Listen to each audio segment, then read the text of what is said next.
안녕하세요 여러분, 세상돌아보기입니다. 예, 오늘은 25년 2월 12일이고 수요일인가요? 예, 수요일이네요. 예. 자, 오늘 문화힘 꼭지 하나 골랐는데 오늘이 정월 대보름입니다. 자, 어디서 시장을 갔더니 뭐 오곡밥도 팔고 여러 가지 나물 반찬들도 팔고 그러더라고요. 그래서 그걸 보면서 떠오른 생각들이 좀 있었습니다. 그래서 거기에 대한 이야기를 좀 드려보고 후반부에는 드디어 제가 최초로 우리나라 언론에서 인구 절벽, 급격한 고령화죠. 세계에서 가장 빠른 고령화를 경험하고 있습니다. 10년이 다릅니다. 그죠? 이미 부산 같은 지방의 대도시에서도 젊은 인구가 줄어들어서 활력이 떨어지고 그렇지 않아도 경기가 안 좋은데 부동산 경기 침체. 인구 고령화는 부동산 경기 침체의 직격탄입니다. 경제 활력이 줄어들고 줄어든 젊은 생산 개척, 생산 나이대에는 나이든 부모들을 모셔야 되기 때문에 그들의 부담은 더 격심해집니다. 그럼 더더욱 살기가 힘들어지죠. 우리가 지금 그들 세대한테 특별히 해주는 게 없잖아요. 자, 돈을 많이 가지신 분들은 그들이 노력해서 많이 버셨겠지만 우리 돈이라는 이 작동하는 시스템을 봤을 때 그 돈을 풀어서 어떤 노동력을 할 수 있어야 되는 거잖아요. 기본적으로는. 그죠? 우리 돈은 우리나라의 가치에서 나오는 겁니다. 우리나라가 얼마나 싱싱하냐, 얼마나 생산력이 따라가느냐. 근데 내가 돈을 아무리 많이 가졌다 하더라도, 그 돈을 풀었을 때, 내가 원하는 재화를 얻을 수가 없을 수가 있어요. 향후에는. 왜? 젊은 인력이 없으니까. 그들은 그런 압박 속에서 어차피 그들이 생산하는 돈을 가지고 약속 정서인 우리의 화폐에 대한 대가를 지불해 주는 거거든요. 즉, 젊은 세대가 줄어들면 우리가 가진 돈은 가치가 계속 떨어져요. 그러면 그것을 지키기 위해서 더욱더 노력하겠죠. 그럼 젊은 사람들은 더더욱 힘들어져요. 애기를 더 안 넣죠. 이게 이제 악순환이거든요. 악순환. 일본은 이미 그걸 분명히 보여주고 있고 우리는 조만간 일본을 따라잡을 겁니다. 그런 현상이 있어가지고. 자, 이런 상황에서 남북 교류가 된다는 부분은 우리 인구 절벽, 초고령화, 전 세계 1등이란 말이에요. 나편적으로. 어떻게 해결할지에 대해서. 우리가 지금 피어오르는 이 어떤 문화적 박진감, 역동성이 확 떨어질 수 있는 위기가 코앞에 와 있단 말이에요. 그렇죠? 그걸 지켜낼 수 있는 방안이 남북 교류다. 그리고 남북 교류의 가능성은 지금 어느 때보다 높다. 예.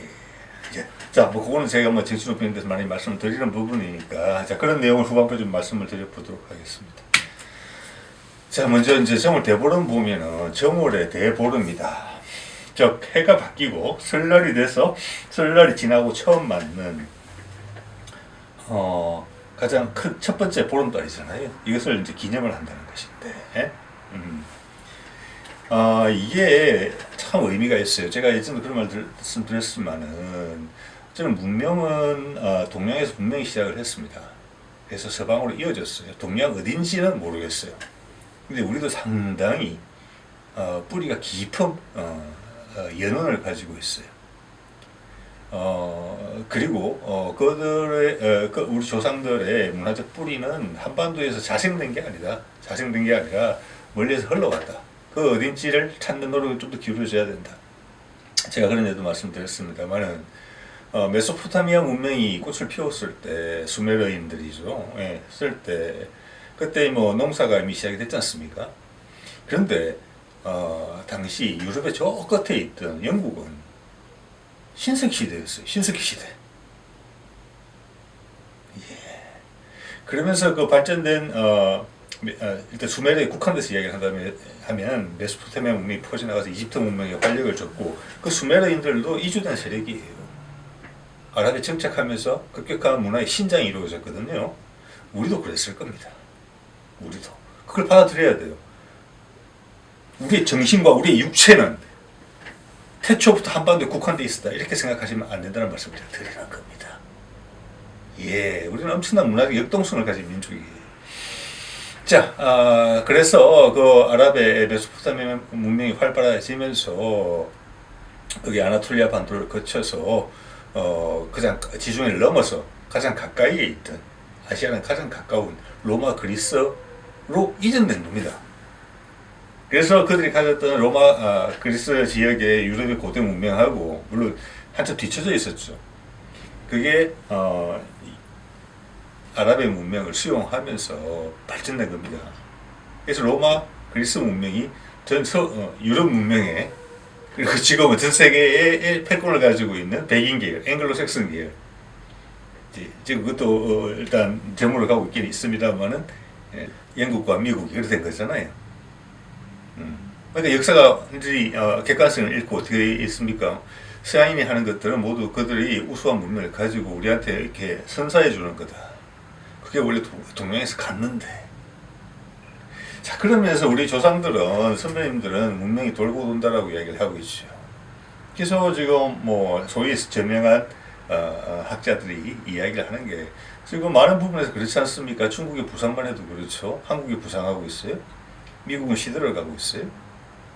자, 미국은 유럽에서 건너온 세력들이 정착해서 또 전수된 거잖아요. 그죠? 수천만 명의 아메리카 인디안들을 몰살시켰지만 유럽에서 건너온 문명이고 남미에도 똑같은 일이 발생했어요. 포르투갈하고 스페인에 의해서. 우리의 과거 역사에도 그와 유사한 일이 있었을 수 있다는 겁니다. 그래서 유럽의 세계를 주도했던 유럽이 아메리카 대륙을 건너왔고 이제 아메리카 대륙이 저물자 그게 아시아로 넘어오려고 한다. 우리 조상들은 이야기했죠. 돌고 돈다고. 자, 이 왜곡과 오류가 깨어져야 된다. 이제 그런 부분들에 대해서 이제 말씀을 드리는 건데 그 중에 대표적인 것이 달에 대한 생각입니다. 아시아 사람들에 대해 이 가지고 있는 달은 해와 동격이에요. 우리 문화에서. 근데 유럽에서는 그렇지가 않거든요. 태양은 도움이 돼요. 태양이 있어야지만 태양의 에너지가 지구로 전달돼서 지구의 모든 생명이 가능해지니까 당연한 거죠. 그래서 우리는 달도 중요하다고 생각했어요. 그래서 사람 또는 지구는 해와 달의 조화에 의해서 생겼다고 생각했어요. 해는 해의 역할이 있고 달은 해만큼은 아니지만 그에 못지않은 중요한 일을 하고 있다. 그 조화에 의해서 인간이 만들어진 것이다. 이 생각과 태양만 숭배하는 생각의 차이는 엄청나게 크다고 봅니다. 그래서 지금도 음력을 쓰는 나라들의 문명, 그것은 달을 존중한다는 뜻이에요. 보름달이 반가운 거예요. 보름달이 뜨면 늑대가 울고 귀신이 오는 게 아니고, 그죠? 우리가 햇님, 달님 그렇게 하잖아요. 아마 우리 한국말이 외국말로 번역하기 되게 어렵다고들 이야기하는 사람들이 많은데 햇님, 달님 그거 정말 번역하기 어려울 거예요. 네, 우리는 달님, 우리 한글 이름 예쁘게 지어주기 위해서 여자아이 이름을 달님이라고 짓는 경우를 제가 여러 번 봤습니다. 그런 이름이 서양에 있습니까? 달을 미워한 이름이 저는 없다고 보거든요. 자, 여기서 현격한 차이가 있는 거예요. 달이 안 중요합니까? 아니에요. 우리는 자연의 흐름을 알고 있었던 거예요. 그게 엄청나게 큰 차이잖아요. 해만 있어가지고는 안 된다. 그럼 밝음만 계속 지속되면 좋으냐? 아니다. 어둠이 있어야 밝음이 있다. 그들이 왔다 갔다 하는 데는 다 조화가 있는 것이다. 이걸 우리는 조상들은 깨우치고 있었다는 거죠. 그 조화와 협력, 어떤 갈등이 인간을 낳았다. 그 갈등의 결과물로 생명이 잉태되고 자란다. 이런 거예요. 네. 자, 달집 태우기. 네, 이름이 참 이쁘죠. 제 말을 참 예쁘게 지은 것 같아요. 달집을 태운다. 이게 기본적으로는 저 사진은 티베트에서 가져온 사진입니다. 큰 군중 장치, 국가적인 옛날에 과거에 인류 문명 초기에 큰 행사에서 저걸 태우면서 달에 오는 것을 그때는 달은 아니에요 사실은. 저기 티베트 같은 경우는 어떤 용도냐, 저게 그거예요. 악령을 물리친다는 거예요. 악령을 물리치는 거예요. 근데 그거는 우리 옛날에 행해졌던 저기 정월 대보름 행사의 기본이 어떻게 됐다. 우리 문화에 그게 어떤 식으로 편입이 됐다. 이렇게 이해를 하셔야 돼요. 자, 쥐불놀이 같은 경우도 달을 만드는 거죠. 달무리처럼. 제가 어릴 때 여러분도 해보신 분 계실지 모르겠어요. 저 초등학교 한 3, 4학년 때까지는 봤습니다. 이거를. 그때가 정말 대보름이었는지 기억은 안 납니다만 깡통에서 구멍을 낸 다음에 안에 나무 터다 남은 거, 어떻게 보면 숯 같은 거죠. 그때는 예전에는 가로등 이런 게 없었으니까 그걸 들고 애들이 빙빙빙 줄에 매달아서 돌렸던 그런 기억들이 납니다. 그게 쥐불놀이인데, 쥐불인데 쥐가 쇠양쥐 할 때 쥐, 마우스의 쥐는 아닐 것 같아요. 저것도 제 말의 유래를 한번 생각해 볼 수 있는데 제가 먼저 드는 생각은 불을 집었다, 집은 불 이런 개념으로 일단 생각이 됩니다. 자, 기도는 이 정도 하고요. 기도 지금 자 이제 제가 사진을 호랑이를 잡았는데 우리는 보면 우리 호랑이가 없지 참. 근데 지금 호랑이가 제일 많이 사는 곳이 여기 연해주의 러시아 땅이고 중국에도 보호구역이 있는 걸로 봐서는 제법 있는 것 같습니다. 근데 중국 우리한테 이 정보를 공개 안 하고 우리가 우리 한국 호랑이를 찍는 것을 좋아하지도 않아요. 근데 러시아는 그렇게 해줘요. 그게 큰 차이가 있는 겁니다. 미래를 바라보는 시각에서. 그래서 러시아 쪽은 지금 잘 보살펴서 내가 너희를 위해서 이런 일을 해주고 있다 이런 느낌이 들 정도예요. 자, 이것을 우리 정신호병에서 다루는 러시아의 정치적 입장하고 상당히 일치해요. 거꾸로 중국의 입장도 이해할 수 있어요. 호랑이 것만 보더라도 왜? 우리 민족의 상징이니까. 러시아 사람은 심지어 이런 이야기까지 해주지 않습니까? 그게 생태 전문가들이 이제 예전에 한 몇십 마리밖에 안 남았던 호랑이가 잘 보호를 했더니 우리가 600마리까지 차서 꽉 찼다 이제. 더 이상 있을 수가 없다. 그리고 그게 거의 북쪽 한계선이다. 더 너머로 올라가면은 예를 들어서 호랑이가 먹는 주식인 사슴이나 뭐 멧돼지가 없어지는 거예요. 추워서. 또는 겨울에 활동하기가 너무 어려워서 눈이 너무 많이 오니까. 그래서 거의 북방 한계선이거든요. 그러면서 하는 이야기가 호랑이는 한국 호랑이라고 부르는 게 맞다. 사실 이런 이야기를 하는 거예요. 지금 아무로 호랑이, 시베리아 호랑이라고 부르지만 그게 아니다. 호랑이가 살기 좋아하고 그 개체수가 제일 많았던 데가 한반도였다. 이렇게 이야기하는 거예요. 표범도.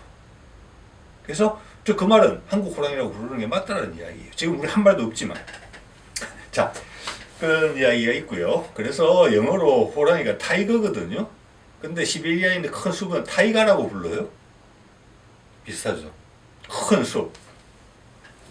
그래서 타이가 좀 핵심 어근이거든요.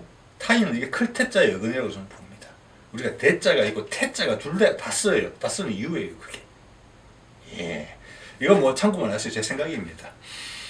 그리고 이게 아주 멀리까지 이 단어가 퍼졌다는 느낌을 제가 받거든요. 왜냐하면은 메소포타미아 문명의 젖줄 역할을 한 두 개의 큰 강이 있습니다. 하나는 유프라테스 강이고 하나는 티그리스 강입니다. 그 동네 사람들 티그리스 강을 어떻게 해석하는지 모르겠어요. 어원을 알고 있는지 모르겠어요. 근데 타이거만 보면 티그리스는 바로 나와요. 스펠도 비슷할 거예요, 아마. TIG 이렇게 시작할 거예요. 큰 강이라는 뜻입니다. 그래서 이것은 유라시아 대륙에 걸쳐서 오랫동안 사용되던 이야기다. 예, 타이거라는 명칭을 누가 붙였을까? 그 시베리아 사는 원주민들이 붙였을 거잖아요. 타이가처럼. 그러면 저는 여기서 이 도전을 한번 해보고 싶은 거예요. 호랑이를 우리는 왜 타이거라고 안 하고 호랑이라고 할까? 그냥 타이기 이렇게 해도 될 것 같은데 발음상. 얘가 한번 가설을 제시해 보겠습니다. 여러분 이랑 고랑 이런 말 아시죠? 밭에 이랑이 있고, 예. 이랑 고랑이 있고 밭도 럼도 있어요. 랑은 가는 것이고 럼은 굵은 것이에요. 랑은 뭐냐? 짝이 있다는 거예요. 움푹 패인 곳을 이야기해요. 아니면 뚝배 솟았거나 한쪽이 납작하면 한쪽이 패였으면 한쪽은 솟았다는 뜻이에요. 그게 나란히 간다는 거예요. 그게 랑자예요. 짝이란 뜻이에요. 지형적인 의미로 반드시 한쪽을 파서 파내고 나머지 한쪽에 그게 생겨요. 그죠? 흙을 파면 쏟아부어야 되니까. 근데 그걸 어떤 목적성을 가지고 꾸준히 어떤 목적을 가지고 하다 보면은 이랑이 되고 고랑이 될 수밖에 없는 거예요. 도랑도 마찬가지예요. 그죠? 투렁도 마찬가지예요. 그럼 밭주의죠. 밭을 만들기 위해서 흙을 퍼내면 그게 길이 되는 거예요. 밭두렁, 논두렁. 이게 랑, 렁 같은 거거든요. 자, 저는 그렇게 봤을 때 호랑이라는 것을 랑도 그 랑이라고 봅니다. 우리 신랑 할 때, 화랑 할 때 랑. 여기 지금 한자는 아무 상관없습니다. 한자는 어차피 우리말을 차용해서 후에 만들어진 거예요. 우리말로 훨씬 한자의 어원을 잘 설명할 수 있습니다. 신랑, 화랑, 랑이에요. 알이 랑이에요. 알과 함께잖아요. 랑 무슨 말인지 알겠죠? 신랑, 나와 함께 꾸준히 오래 가는 거예요. 내가 낮으면 너는 높고, 네가 높으면 네가 낮으면 내가 높고, 이런 존재예요. 랑이라는 게. 그래서 보면은 호랑이를 왜 호랑이라고 했을까 그러면 랑은 호랑이의 무늬하고 상관이 있다고 생각합니다. 산맥 같은 그림이 쭉 그려져 있잖아요. 등줄기를 따라서. 밭고랑 생각해 보세요. 밭고랑하고 밭이랑하고. 이랑은 곡식이 자라는 부분이고 고랑을 파내서 이랑을 만들죠. 두 개 다 필요한 거예요. 신랑 신부가 그런 거예요. 랑자는 그런 의미를 가지고 있어요. 누구누구랑 너무나 예쁜 말이잖아요. 사랑도 마찬가지잖아요. 사람이랑이에요. 누구랑 같이 가는 거, 어떤 목적을 가지고 약속을 하고. 사랑이에요, 그게. 알이랑은 신과 함께해요. 알은 신이고 태양이니까. 자, 그런 면에서 호랑은 뭐냐? 저는 랑을 그렇다고 봤어요. 호자는 보면 호떡이나 호박이 있어요. 호떡 아시죠? 떡은 떡인데 호떡. 물 건너가 아니라 대륙에서 들어왔다는 거예요. 오랑캐 호자라고 이야기를 하는데 바깥에서 들어오는 거예요. 우리가 주류가 아니고 비주류, 이 지역에서 비주류 애들한테 우리가 받아들여 문화라는 거예요. 네, 그래서 호자를 붙인 거예요. 약간 나쁜 의미를 붙였다고 봅니다. 호박은 뭘까요, 그러면? 박은 박인데 밖에서 들어온 박이라는 거예요. 그러니까 우리나라에는 박이 먼저 있었어요, 우리 조상들은. 근데 호박이 들어왔어요. 생긴 게 박이랑 비슷해요. 근데 저게 예를 들어서 우리가 낮춰보는 세력에 의해서 유입된 거다. 호박이 됐다고 보거든요. 아니라고 말씀하시면 어려울 거예요. 랑은 뭐냐? 가죽에서 온 거예요. 가죽의 무늬에서. 근데 바깥에서 들어왔다. 예, 우리나라 땅에도 호랑이는 많았어요. 엄청나게 호랑이의 나라였어요, 우리는. 그렇지만 호랑이라고 붙였거든요. 호자가 붙였단 말이에요. 호떡이나 호박처럼. 왜 그럴까? 저는 거기에서 그 이야기를 드리고 싶어요. 우리 고조선 건국 신화에 보면은 그게 나오죠. 곰하고 호랑이가 맞서 싸운 이야기. 결국 곰이 선택을 받죠. 곰은 많은 흔적을 남겼어요. 금이란 단어도 곰에서 나온 겁니다. 김씨도 금에서 나온 겁니다. 아예 고마라는 표현은 옛날에 우리나라 고구려와 백제 수도 이름이었고 일본으로 가서는 가미가 돼가지고 신이 돼 있잖아요. 근데 호랑이라는 이름은 호랑나비 이름밖에 안 써요. 무늬의 특징을 기리는 말로밖에 안 써요. 엄청나게 낮은 대접을 받았어요. 그럼 호랑이 이해해야 되죠. 이것은 우리가 곰을 숭상했다는 거예요. 호랑이는 낮춰보고. 그래서 아주 물리적인 이름을 붙인 거예요. 호랑이라고. 이건 제 해석입니다. 네.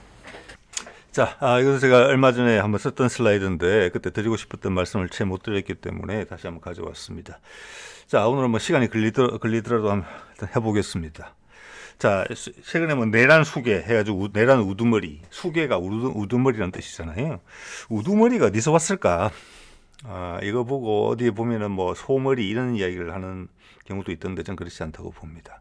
머리는 지금 우리 머리고 과거 명칭으로는 말입니다. 예, 지금 말이라는 지명이 남아 있고요. 또 산에 많이 남아 있어요. 옛날에 그러니까 이게 제의하고 상관이 있어요. 하늘에 제사 지내는 거. 우리 그 유명한 데가 있잖아요. 강화도 만이산이죠. 그렇죠. 예. 또 저기 전북 진안에 가면 마이산이 있습니다. 또 아라가야. 아라가야는 알가야죠. 예, 태양과 같은 가야고 그렇습니다. 아라가야의 고분근이 많이 발견되는 산 이름이 말이산입니다. 아마 다른 데 더 있을지도 몰라요. 유산 이름이. 저기 이겁니다. 이게 마리에서 온 거거든요. 그래서 마리는 여기서 뭐냐면은 심지어 기독교의 성모 마리아랑 연결되는 단어예요. 그런 지명도 아랍에 있어요. 메리, 마리. 그게 가장 흔한 예전에 전통적인 서양 쪽의 이름이었죠. 특히 미국 쪽 이름에. 자, 그렇기 때문에 이 머리는 제사장을 의미하는 것입니다. 제사장. 예. 제사장이고, 우두머리는 뭐냐? 이것은 우뚝머리예요, 우뚝머리. 우뚝 솟았다, 우람하다. 우리 그런 표현이 있잖아요. 그겁니다. 그러니까 제사장 중에 제일 높은 사람이라는 뜻이에요. 그러니까 옛날에는 되게 신성한 의미죠. 신성한 의미. 그 의미가 많이 격화된 거죠. 자, 그래서 그 금강가야를 최초의 왕이라는 김수로도 보면은 저를 김수로가 아니었을까고 저는 본다는 겁니다. 숫자가 무슨 숫자냐면은 머리 숫자예요. 머리 숫자. 로는 아마 길로자인가 이슬로자인가 그래요. 예, 이슬로자인 것 같습니다. 즉 이것은 뭐냐면은 성은 김씨대. 뭐 김도 다른 걸로 읽었을 가능성이 있다고 봅니다만은 김씨대, 수다, 머리다. 옛날에는 말이라고 읽었잖아요. 말이다. 그런데 이게 이제 향찰이나 이두로 읽는 거거든요. 로다. 그 말은 뭐냐면 끝에가 리얼로 발음이 된다는 거예요. 그래서 그걸 합쳐서 읽으면 김말이가 된다. 즉 제사장이에요. 제사장. 우두머리랑 같잖아요. 금자가 뭡니까? 김씨는 금에서 온 거고, 금은 고마에서 온 거고, 곰에서 온 거예요. 예. 그러니까 우두머리라는 뜻이에요. 김말이가. 김수로는. 자, 이 정도 하고요. 이렇게 해석할 수 있다는 말씀을 제가 드리는 겁니다. 자, 여기 보시면은 정월대보름 9가지 나물과 오곡밥 이렇게 돼 있는데, 우리 동양에서 되게 중요한 거, 특히 우리나라 사람들한테 중요한 게 삼자, 오자, 구자도 중요합니다. 섰다 할 때도 이거가 상당히 중요해요. 이 세 숫자가. 자, 그러면 세 숫자는 뚜렷해요. 해와 달, 그리고 지구 또는 나. 이게 지금 전 세계 종교계에 퍼져 있는 삼위일체, 이 사상하고 일치하는 겁니다. 이게 우리 지구를, 우리 조상들의 세계를 규정하는 우주의 틀이에요, 기본적으로는. 그렇죠. 그래서 그것은 당연히 우리 생활 속에서 달도 중히 여기는 풍습이 들어가 있는 겁니다.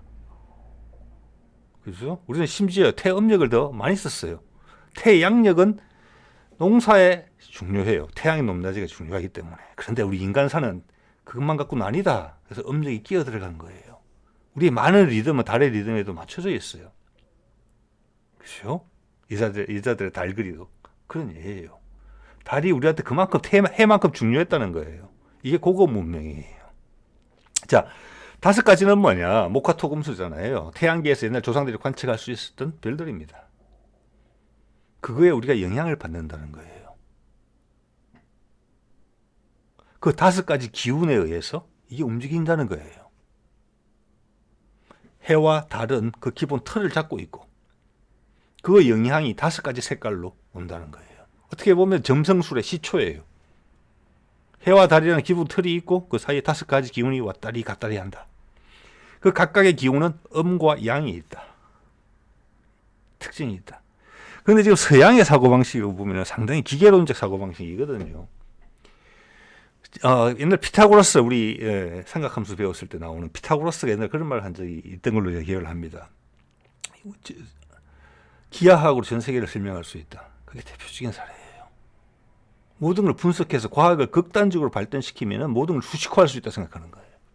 저도 한때 모델링이라는 걸 배워본 적이 있었습니다. 근데 그거 그렇게 활발하게 못 써요.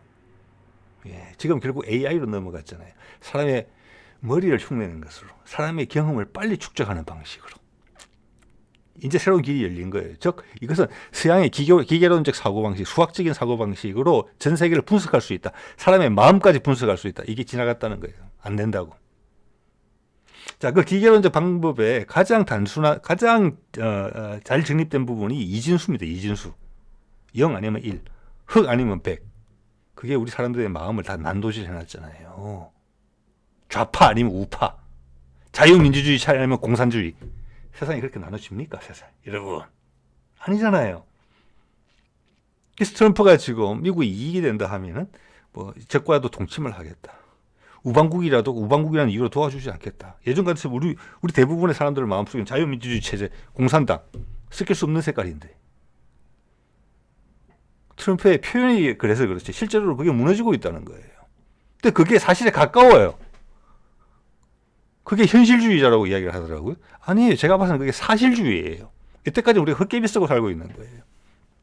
음양밖에 모르잖아요. 음양은 조화될 수 없다고 생각하고 또 항상 적이어야 된다고 생각하고.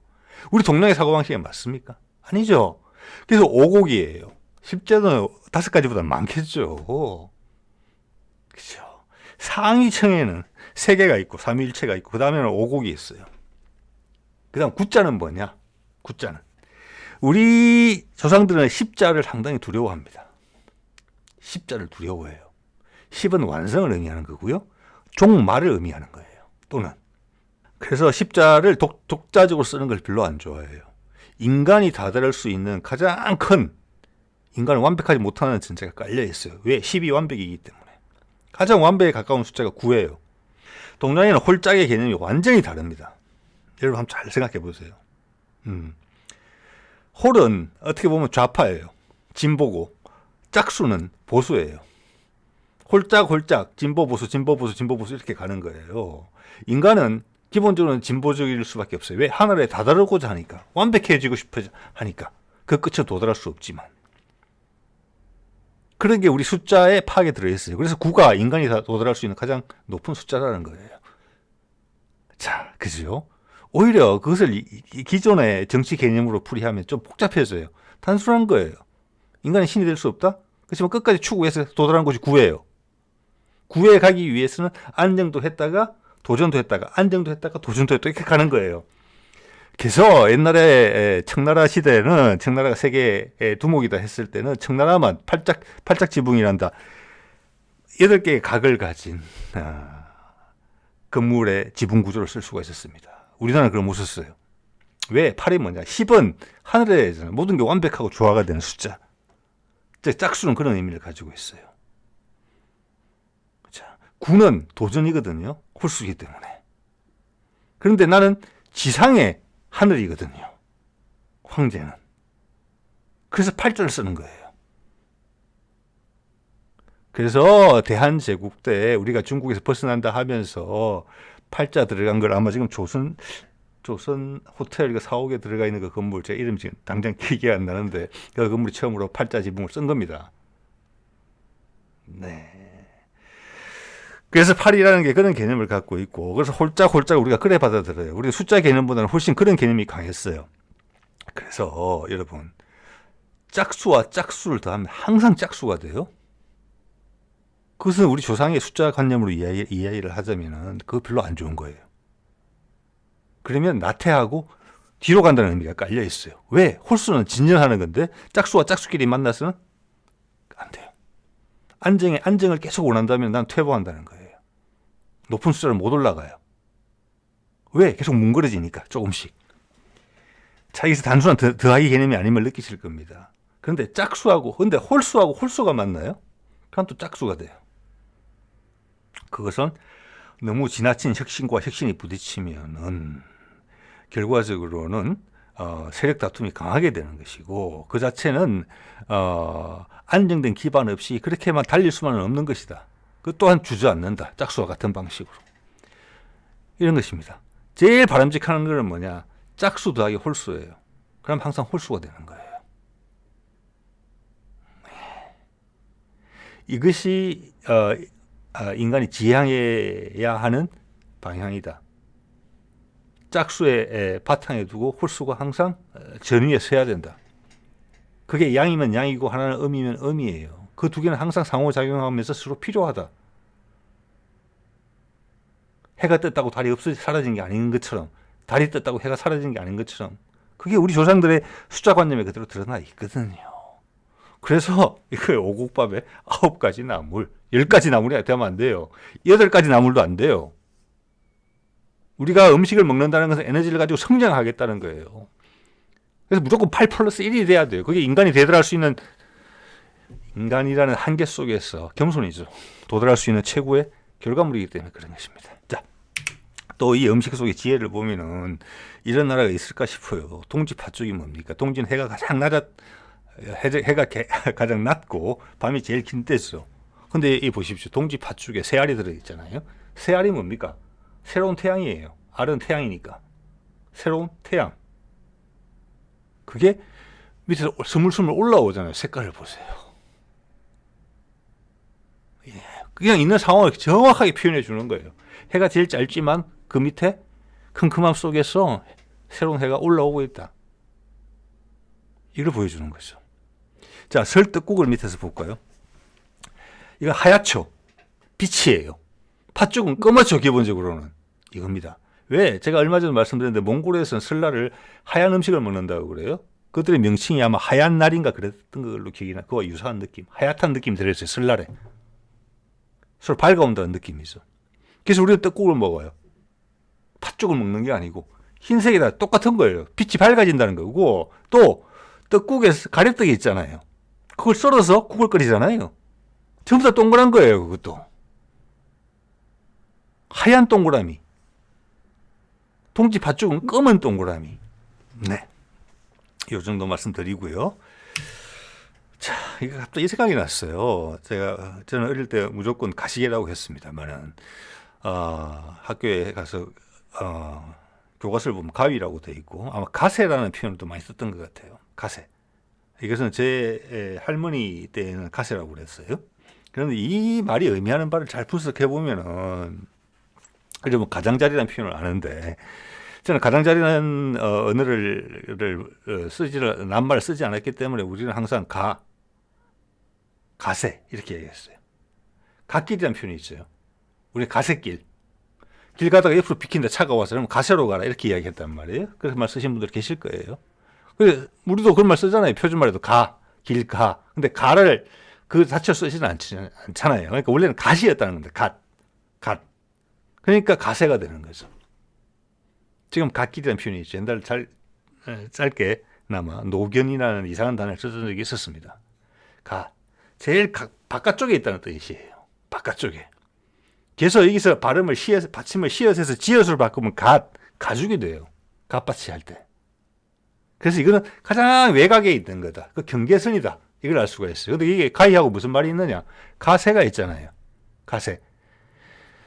가위는 뭐냐? 가시개다. 가장자리를 만드는 도구다. 개니까. 자, 이것은 어디서 나왔느냐? 제가 봤을 때 이 가위라는 도구가 처음에 많이 사용된 것은 옷감을 마름질할 때 주로 사용됐던 것 같습니다. 디자인을 하잖아요. 그럼 오려내야 되잖아요. 가를 따라서 자르는 기계예요. 자, 이런 게 우리 말을 더듬어 보면은 우리 조상들은 한 단어를 낱말이 개발이 되면 그것을 최대한 활용해서 썼다. 그건 어느 언어에서도 다 마찬가지일 거예요. 단어가 하나 뚝 떨어지기가 정말 어려운 거거든요. 소중하게 받은 단어가 하나가 있으면 최대한 활용해서 썼다. 자, 부추전. 네, 저는 어릴 때 이걸 무조건 전구지 찌짐이라고 했습니다. 예, 일본 말도 지짐이더라고요 보니까. 우린 표준말은 전이라고 그래서. 예, 우리는 찌짐이. 지지다에서 온 거죠. 지지니까 지짐이에요. 우리 표준말에도 무슨 찌짐이라는 표현 쓰잖아요. 고등어 조림도 있고 찌짐도 있고. 그죠? 그러니까 이게 사투리라고 말할 수는 없어요. 밑에 보시면은 이 부추를 이야기하는 사투리가 나오는데 여러 가지가 있죠. 제가 썼던 전구지도 있고 솔이라고 하는 데도 있고 솔은 들어봤습니다. 솔. 졸이라고 하는 데도 있고 소풀. 전라도에서는 소풀이라고 부른다. 네, 이거 말도 들어봤습니다. 이름이 다양해요, 아주. 근데 제가 이제 드리고 싶은 말씀은 뭐냐면은 일본 말도 지짐이고 우리 말도 지짐이에요. 자, 우리나라 지역 사투리 중에서 일본 말과 제일 비슷하다. 억양부터 시작해서 낱말까지. 저는 경상도 말이라고 생각합니다. 경상도 사투리. 또 경상도 사투리가 현재 표준말의 과거의 형태를 많이 가지고 있어요. 우리나라 말로 치자면 뭐랄까 화석 같은 존재예요. 그리고 여기는 이제 일본 말하고의 관계를 보자면은 우리는 찌짐이가 있고 지지다가 있어요. 일본 말도 찌짐이가 있고 똑같은 걸 가리킵니다. 그런데 거기도 지지다라는 동사가 있을까? 없을 가능성이 많다고 봅니다. 자, 그러면 그 관련된 낱말들의 뿌리는 한반도에서 왔다. 아마 이런 게 훨씬 많을 거예요. 여러 분야에서. 예. 자, 그런 사례를 하나 말씀드리고 싶었고요. 또 하나는 제가 얼마 전에 티벳에 옛날 달라이 라마가 어릴 때 이제 이렇게 선정이 돼서 티벳의 수도로 오는 거잖아요. 라산가. 예. 그럴 때 그의 부모들이 가끔 방문을 했다고요. 가족이. 이 형 둘이가 꼬맹이죠. 그리고 부모예요. 근데 이들 복식을 보시면은 일단 남자 아버지에 보면 갓이 우리 갓과 상당히 좀 유사한 부분이 있다 이런 생각이 들고 좀 엄마가 쓰고 있는 거 방한용품 같이 보이는 거 저게 우리 소위 말하는 남바위랑 상당히 비슷하거든요. 그리고 좀 복식은 기본적으로는 유목민의 복식하고 비슷해요. 일단 우리가 알기로는 청나라 복식이랑 비슷하죠. 이렇게 옆으로 이렇게 매는 거, 여기 단추를 이렇게 잡는 거. 우리는 고름이 있고 이렇게 저고를 이렇게 매는데 그게 기본적으로는 중앙아시아의 기본 복식이었다는 걸 알 수가 있고 우리는 큰 테두리에서는 분위기가 비슷해요. 소도구는 더 비슷한 게 많고 저기서 파생돼 나왔구나. 지금도 인정하다시피 한복의 아름다움이 이런 문화들의 바탕을 두고 되게 세련화된 것이구나. 그런 느낌을 받습니다. 예.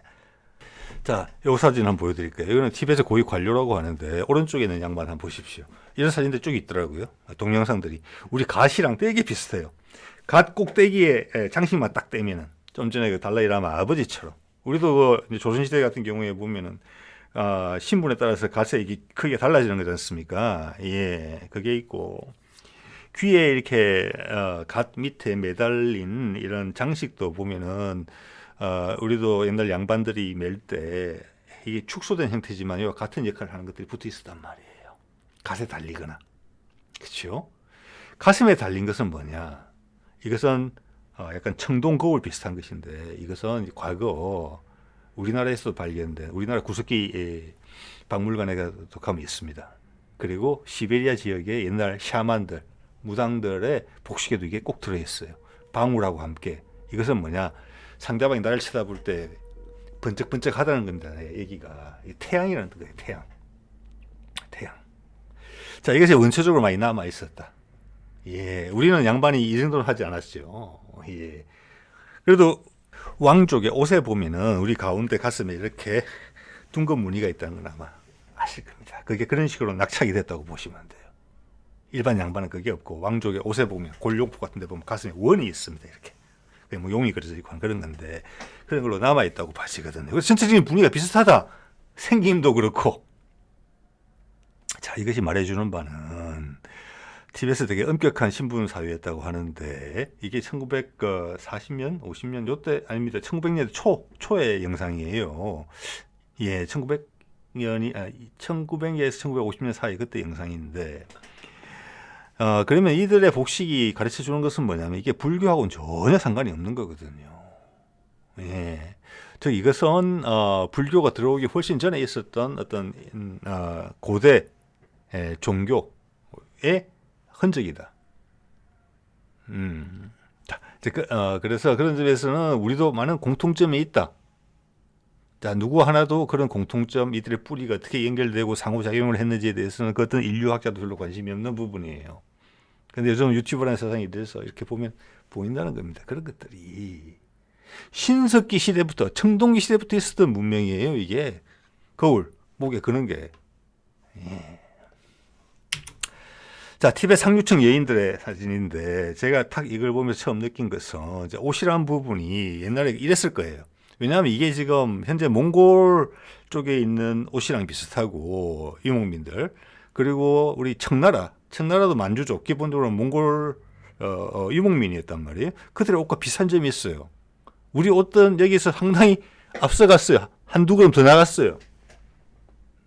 제가 한국 사람이라는 선입견을 가지고서 그런 게 아니라, 그죠? 티벳 상류층 여인인데 우리하고 되게 비슷한 게 지금 남아 있는 조선시대 궁중 여인들의 가채를 올린 모습하고 너무 전체 실루엣이 비슷하거든요. 그죠? 자, 이런 것들 우리 이제 문화적 뿌리에 대한 연원, 이런 거에 대한 어떤 하나의 그게 될 수 있다. 제가 예전에 설계골이라는 말씀을 한번 드리면서, 설계골 무릎에 있는 뼈입니다. 그 설계골이 왜 설계냐 그러면 썰개다. 썰개. 이는 뭐 담낭 그걸 의미하는 게 아니고 썰개, 써는 도구라는 거예요. 왜냐하면 제가 벼슬이라는 말 있잖아요. 벼슬의 어원이 뭘까? 한자 아니잖아요. 그 설이 이 설이다. 써는 거다. 벼슬의 벼는 어디서 나오냐? 저는 빛에서 왔다고 봅니다. 빛나는 쓸 것이에요. 즉 관이라는 뜻이에요. 관. 그래서 설계골이다. 사람이 쓰는 모자를 닮았다. 그 모자의 형태가 지금 뭐냐? 지금 중앙아시아에 쓰는 그런 모자랑 비슷해요. 여기다가 장식을 달라서 번쩍번쩍하게 되면은 그게 빛나는 벼슬이 됐다고 저는 보는 거거든요. 자, 얼마 전에 제가 그런 말씀을 드렸는데 소고기 부위 120가지 이름이 있다고 해요. 그 중에 하나 그런 게 있더라고요. 우설 들어보신 분 계실 겁니다. 우설이 어딘지 아십니까? 소의 무릎뼈입니다. 그것도 설이에요. 그래서 사람의 무릎뼈도 설계골이고 거기도 우설이라고 해요. 자, 그 설이 모자를 닮아서 그러는 겁니다. 누구도 모르죠. 쓸개예요. 모자란 뜻이에요. 쓰는 도구, 썰개, 모자. 거기다가 빛나는 들어가면 빛설, 그래서 벼슬이 된 겁니다. 자, 고대 벼슬들의 모습이죠. 이게 또 하나 쉽지만 어려웠던 것. 저는 어릴 때 항상 헷갈렸습니다. 돛이 뭐고 닷이 뭔지. 예, 돛과 닷의 구분이 어려웠거든요. 지금도 보니까 가끔 이게 어선들 다큐 같은 거 보면은 요즘은 돛은 없잖아요. 돛은 없고 닷은 앙카 이렇게 표현을 많이 하더라고요. 자, 이것은 해방 후 미군이 찍은 인천항의 모습이에요. 그때 진짜 황포 돛담배가 있었습니다. 돛담배 무슨 말입니까? 돛을 단 배예요. 너무 쉽죠. 돛이 왜 돛일까? 돋아 올랐다고 해서 돛입니다. 쭉 펴지잖아요. 위로 쫙 올라가잖아요. 그때는 쭉 당기는 거죠. 그러니까 올라간 거예요. 위에서 떨어지는 게 아니고. 그것도 알 수 있어요. 그래서 메커니즘을 알 수 있어요. 틀릴 수 있습니다. 제가 보기엔 그래요. 밑에 재패에 있다가 줄 같은 걸 당겨서 올라갔다고 봅니다. 돋아나는 거니까. 그래서 돛이고, 닷은 뭡니까? 핵심 기능이 바닥에 가서 닿는 거예요. 그래서 닷이에요. 예, 이렇게 된 겁니다. 자, 우리가 북풍을 된바람이라고 그러고 남풍을 맞바람이라고 그래. 바다사람 아직 이런 말 써요. 서풍은 한이바람, 동풍은 쇳바람이에요. 된바람이라는 것은 뭡니까? 아직도 어떤 지역에 가면은 이런 말들을 피곤하다, 힘들다라는 말 대신에 되다라는 말 쓰는 데가 많습니다. 저도 어릴 때 그 말밖에 안 썼습니다. 힘들다가 아니고 되다는 힘들다고 조금 달라요. 찐득찐득하게 지친다. 이런 표현이거든요. 그렇죠? 서서히 지쳐간다. 뻑뻑하다는 느낌도 있어요. 그래서 된 밥이잖아요. 밥이 됐다. 된슬이. 뻑뻑하다. 즉 힘겹다. 내가 움직이는 게. 그게 북풍을 된 바람이라고 불렀어요. 힘겨운 바람이라는 거예요. 뻗튀기가. 자, 오늘은 뭐 맞바람만 해보겠습니다. 맞바람까지만. 맞바람은 뭡니까? 맞바람이에요. 근데 남풍이 왜 맞바람입니까? 즉 우리 조상들이 배를 타고 돌아다니는 시절에 남풍이 주로 맞바람이었다는 거예요. 맞바람이면 옛날에 돛을 달고 가던 시절에는 엄청나게 힘든 바람이에요. 속도가 안 붙는 거잖아요. 고민을 많이 해야 되는 거잖아요. 순풍이 아니고 역풍이라는 뜻이잖아요. 맞바람이. 즉 거꾸로 이야기하면 된 바람은 겨울바람은 북풍은 추운 바람이지만 순풍이라는 거예요. 자, 이것이 우리 해상활동을 이야기해 주는 겁니다. 이 당시에 우리 조상들이 이런 낱말을 만들었을 때 우리는 주로 북쪽에서 남쪽으로 내려왔다는 거예요. 아마 주로 바다일 가능성이 높아요. 남풍을 맞바람이라고 표현했어요. 우리는 북에서 내려왔어요. 예, 이게 이 의미를 한번 생각해 보셔야 됩니다. 우리가 한반도 남단에 살지 않았을 가능성이 높다는 거예요. 상당히. 자, 이것은 우리 고조선의 주요 근거지로 보였던 그들이 처음에 바다를 맞닥뜨린 곳이 현재의 천진하고 베이징 연안입니다. 지금 발해만 밝은 해죠. 발 아래서 왔다고 바다의 어원이 되기도 했죠. 거기서 여러 군데 거점을 거느리면서 한반도나 일본, 동남아시아, 중국 해양을 따라서는 동남아시아까지 갈무리 갈 수 있어요. 그러면서 중국 해안선을 따라서 동이족이 쭉 퍼졌다고 봅니다. 저는. 이제 중국의 현재 한족들의 세력은 중국 내부에서 시작된 거예요. 그래서 그들이 회를 안 먹는 겁니다. 바닷가에 살지를 않았었기 때문에. 그렇게 이해하셔야 돼요. 저는 그렇게 이해를 합니다. 자, 그렇게 우리 행동방이 그렇고 근거지가 발해만 언저리였다 그러면 남풍이 맞바람이 맞죠. 네. 그렇기 때문에 음력을 우리가 많이 쓴 겁니다. 농사에만 쓰는 게 아닐 수도 있어요. 음력이 왜 중요합니까, 여러분? 여러분도 지금 해안가 가서 바닷생활 하는 사람들이 쓰는 그 달력 한번 보십시오. 무슨 뭐 협동조합이나 이런 데서 나온 거 보면은 물 높이, 썰물, 밀물대뿐만이 아니라 어느 정도 높은 데인지, 썰물도 썰물이 제일 많이 빠질 때가 있고, 밀물도 밀물이 많이 치고 오를 때가 있고, 그때랑 해일이랑 겹치면 피해가 가장 크고 뭐 이런 거 있지 않습니까? 그죠? 그런 것들이 상세하게 표시가 되어 있습니다. 아시다시피 썰물과 밀물은 뭐에 영향을 받는 것입니까? 달의 영향을 받는 것이에요. 달의 인력이 작용한 거잖아요. 그렇기 때문에 우리가 음력을 깊이 있게 썼다? 해상을 통해서 이동을 했다? 그러면 뱃사람들은 무조건 음력 기준으로 했을 거예요. 뱃사람들은 농사를 짓는 사람들이 아니기 때문에 양력은 덜 중요해요. 농사 짓는 사람한테 양력이 중요하지. 즉 우리는 처음부터 해양민족이었을 가능성이 크다. 그러면은 그게 육지에도 영향을 미쳐서 우리는 좀 해안선에 살았으니까 육지에도 영향을 미쳐서 음력을 존중하게 된 거예요. 왜? 약속을 그걸로 잡으니까. 바다를 건너오는 세력이 주력이었기 때문에 거주하는 세력은 그걸 존중할 수밖에 없었다. 그래서 음력이 훨씬 더 많이 사용되게 됐다. 이렇게 해석할 수도 있잖아요. 그래서 지금도 보면은 그 당시 해상 운송을 할 때, 운행을 할 때 중요한 등대 역할을 했던 것이 곳입니다. 곳. 뭐 간절곶, 무슨 중요 곳들이 다 있죠. 또 황해도에 가면 장산꽃도 있고 곳. 그 곳은 밑에 지어서 씁니다. 받침을. 저는 그 곳이 우리가 지금 쓰는 곳 밑에 받침 씌어 들어간 거랑 어원이 같다고 생각해요. 그 이정표였으니까. 그 곳에 가면 그 곳을 기점으로 움직이는 거예요. 곳이라는 게 원래 그런 의미예요. 바다에서 왔다 생각합니다. 예.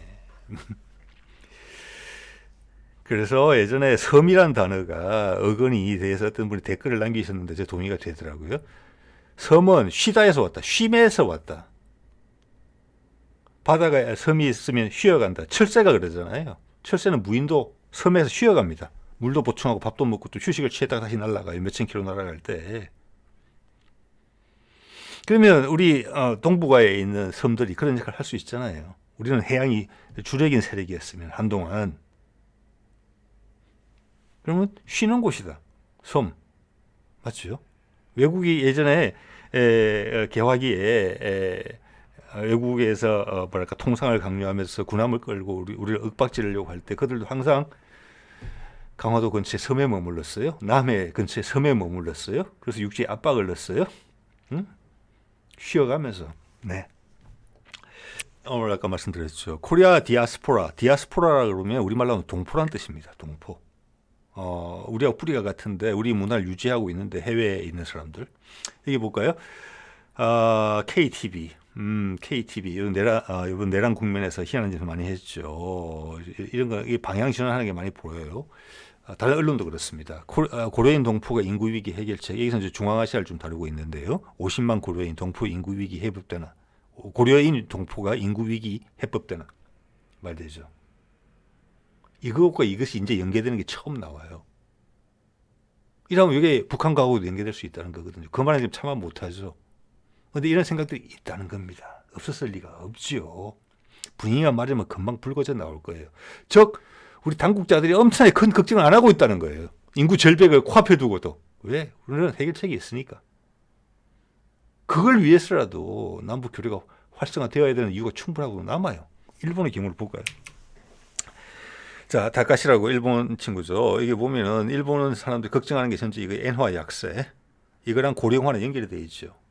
고령화가 진행되면 나라의 힘이 떨어져요. 그럼 내가 가진 돈의 가치가 떨어져요. 똑같은 거 우리도 고령화가 급격하게 고령화. 미국, 일본보다 훨씬 빨라요. 좀 이따 데이터 보여드리겠습니다만 그러면 원화 약세 당연히 되는 거예요. 예. 그 다음, 갔죠. 이민 증가 문제가 있다. 이것들이 일본 사람들이 불편해한다, 되게. 그래서 거기는 진짜 외국인 노동이 우리보다 훨씬 광범위하게 퍼져 있어요. 그래서 이 친구의 예를 드는 게 이런 게 나와요. 심야 시간에 알바들. 우리 저 있잖아요. 24시간 편의점에. 근데 우리 여기 외국인 없잖아요. 거기도 외국인이 들어온다는 거예요. 심야 시간에 일하기 어려우니까. 보통은 주인이 하죠. 심야에. 낮에는 알바생들이 하고. 그런데 그것까지 힘들어지면 어떻게 되겠습니까? 이렇게 된다는 거예요. 그리고 요양원에. 지금 요양원에 우리 외국인이 없습니다.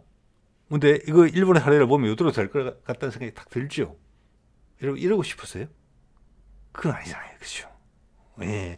일본은 이미 구조적인 문제가 이게 오랫동안 고령화가 진행되면서 거기에 대한 탈출구도 제시 못해서 지금 젊은 층이 찌부러져 있는 거잖아요. 그래서 외국으로 도망가는 거잖아요. 한국으로도 막 오는 거잖아요. 왜? 그 부담을 다 안아야 되니까. 나이 든 사람들의 돈이 젊은 사람들이 빠져나가면 그게 돈이 아닙니다. 엔화 약세가 되잖아요. 그 부담이 젊은 친구를 더 힘들게 해요. 왜? 투표를 열심히 해주니까 나이 든 사람들이, 정치인들은 그 길을 바라보기 정책을 펼친단 말이에요. 그럼 젊은 친구는 갈수록 어려워져요. 기본적으로는 나이 든 사람들이 가진 돈을 빼서 젊은 사람들 도와줘야 돼요. 그래 같이 다 사는 길이에요. 근데 지금 정치적 구도가 젊은 애들 것을 빼서, 이것은 제로섬 게임이거든요. 젊은 애들 걸 빼서 노인단 해준단 말이에요. 지금 젊은 사람 더 살기가 힘든 거죠. 우리도 그렇게 치달을 상황이 오고 있어요. 일본은 이미 그렇다는 거예요. 일본 사람들, 일본 젊은이들 일본 살기 싫다는 거잖아요, 지금. 네. 자, 일본의 수백만 채의 빈집. 자, 그렇죠. 우리도 이미 이렇게 될 겁니다, 이제. 네. 자, 2022년 기준 우리 한국의 가임 여성 한 명당 태어난 아기가 0.78명. 전 세계 OECD 국가 중 최하위예요. 우리 바로 위에가 1명이 1.0을 넘어요. 그러니까 우리가 독보적으로 최하위라는 겁니다. 자, 이게 떨어지는 그래프 한번 보실래요? 우리가 1960년대만 해도 6명씩 나왔는데 그때 셋만 낳아 잘 기르자, 둘만 낳아 잘 기르자, 뭐 잘 기른 딸 하나, 열 아들 부럽지 않다. 그렇게 하면서 80년대를 지나오니까 지금은 멈추고 싶었지만 계속 내려갔잖아요. 일본 보세요. 그때 2명이었어요. 1960년대. 지금 1.2중병이잖아요. 고령화가 더 오랫동안 지속이 됐기 때문에 지금 천천히 나타났지만 우리보다 상황은 더 심각해요. 지금 200만 채 빈집이 있는 거잖아요. 지금. 근데 우리는 조만간 그걸 따라잡을 거예요. 이제는. 제 생각에 한 10년 있으면 확실히 다를 거예요.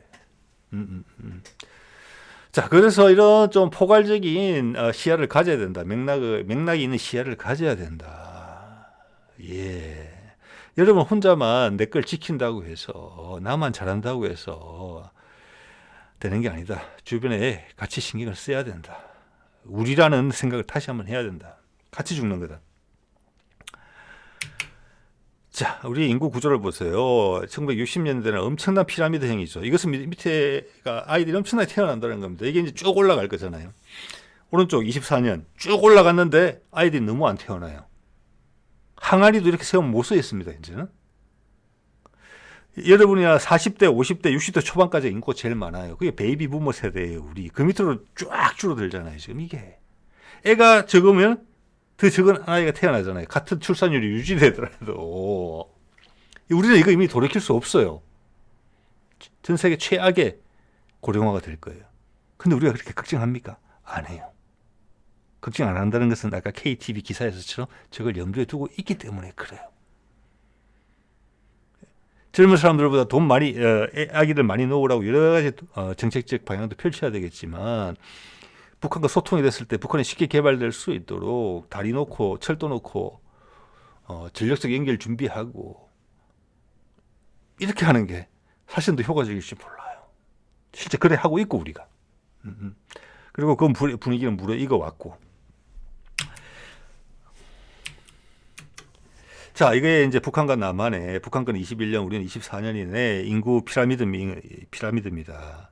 우리는 좀 이제 보신 거고, 왼쪽 일본, 북한도 지금 출산율이 1.91, 2명이 채 안 돼요. 낮아졌어요. 그렇지만 지금 밑에 보시면은 한 10여 년 전부터 어린이들이 많이 태어나고 있어요. 이건 사회 구조적인 문제로 우리처럼 출산율이 급격히 준 게 아니에요. 북한은 그 고난의 행군 때문에 그때 확 줄었어요.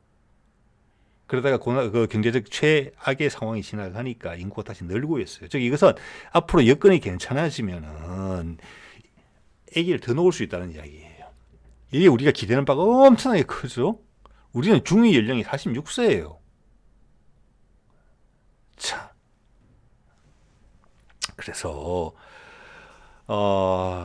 다른 외국 사람들이 우리나라 와서 24시간 편의점에 밤에 일하고 요양원에 오기 전에 우리는 북한 사람들이 먼저 올 가능성이 크다. 이런 말씀 드릴 수 있다는 겁니다. 네. 자, 이거 한번 볼까요? 기대수명. 지금 태어나면은 21년에 태어난 사람들의 기대수명은 한국의 평균, 남녀 평균 낸 겁니다. 보면은 세계 최고 수준이 우리가 약 84, 5세 정도 되는 거예요. 네. 근데 그 기대 수명이 여기 보시면은 1950년 무렵 한국 전쟁 시기에는 그 기대 수명이 볼까요? 북한 같은 경우는 20세가 안 됐고요. 전쟁 통해 많은 사람들이 죽고 나갔다는 겁니다. 더 많이 죽었다고 봐야 돼요. 북한 사람이 그래프를 봤을 때는. 파란색이 남한인데 22, 3세밖에 안 됐어요. 북한은 한 15세도 안 됐던 것 같아요. 자, 이런 것들 우리가 잘 모르는 사실입니다. 10살 가까이 차이가 난 것 같아요. 제가 봐서는. 이것은 북한 사람이 훨씬 많이 죽었다는 겁니다. 남한 사람보다. 한국전쟁 기간 동안. 자, 그 다음 경제가 좋아지면서 급격히 회복을 했어요. 그런데 북한은 저 고난의 행군 기간이 있어요. 1990년대 중반부터인가 2000년대 초반까지 이때 평균 수명이 급격하게 떨어집니다. 그래서 70살을 넘어가던 기대 수명이 61밖에 안 됐어요. 예, 거의 전쟁과 같은 상황이 발생했다는 겁니다. 이걸 보면 대충 아시겠죠? 자, 지속된 게 제가 봐서는 5, 6년 지속된 것 같아요. 그리고 확 올라왔죠. 지금은 다시 올라오고 있는 상황이고, 지금의 기대 수명은 제가 봐서는 73, 4세 정도 되는 것 같아요. 한국이 73, 4세가 언제였느냐면 이렇게 보면은 1990년 무렵이에요, 우리나라. 자, 이것은 상당 부분 뭐 경제력이나 사회 안정 이런 거를 그 의료 수준 이런 거를 반영하는 거잖아요. 이 수치는 기대 수명이라는 게. 그러니까 지금 이렇게 보시면 돼요. 북한의 현재 수준은 남한의 한 1990년대 정도 수준이라고 보시면 될 것 같아요. 이게 객관적 데이터예요. 예. 자, 이렇기 때문에 아까 그게 그래프에서 인구 피라미드에서 나타났다고 보거든요. 지금 다시 아기를 많이 놓고 있어요. 이게 상황이 더 좋아지면 더 많이 놓을 거예요. 네.